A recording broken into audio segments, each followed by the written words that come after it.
आपण माने जानते आसंता मास 7 तारिख जुलाई जगन्नाथ रथ यात्रा उत्सव अनुष्ठित है।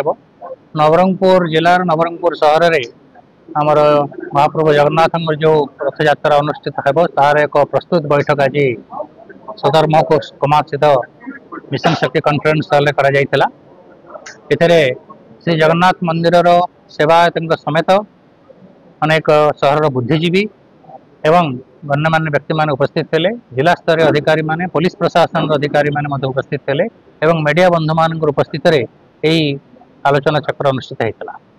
यही वर्ष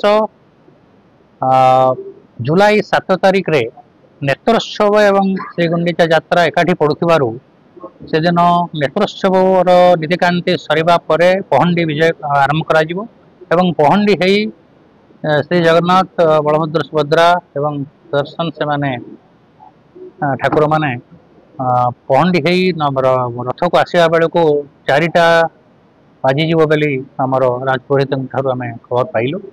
तेणु से दिन 7 तारिख दिन रथ औपचारिकता भाव में रथ यात्रा रथ टिके अल्प भिड़ा रही एवं ता परदिन दिन 3टा बेले 8 तारिख जुलाई दिन 3टा बेले रथ यात्रा रथ टणा होमें श्रीगुंडीचा मंदिर में पहुँचू।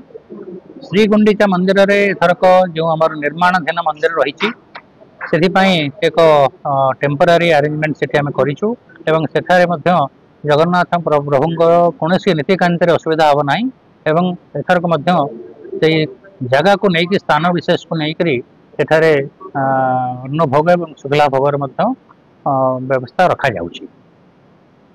मोर विश्वास गला थरक जो भाव में शांति श्रृंखला सहित रथयात्रा कार्यक्रम अनुष्ठित होता है वर्ष हम आम जिला प्रशासन जो अधिकारी माने विभिन्न सेवा प्रदान करते भाव में सेवा प्रदान करेंगे। ट्रैफिक नियंत्रण पर विशेष आयोजन एथरक जेहेतु बाहुड़ा यात्रा पर जगन्नाथ 3 दिन पाखापाखि रथ रही जाउछन्ति सुनावेश पर्यंत नीलाद्रि विजय पर्यंत से भक्त मान सुविधा विशेष आमर प्रावधान रही समस्त सुविधा सुरुखुरु जाकरी ठाकुर दर्शन करी सुनावेश दर्शन कर भोगराग करें व्यवस्था कर। मोर विश्वास जो प्रभु जगन्नाथ आशीर्वाद एवं करुणार समस्त सहयोग चलित 2024 मसीह रथ यात्रा नवरंगपुर आम सुरुखुरु कर।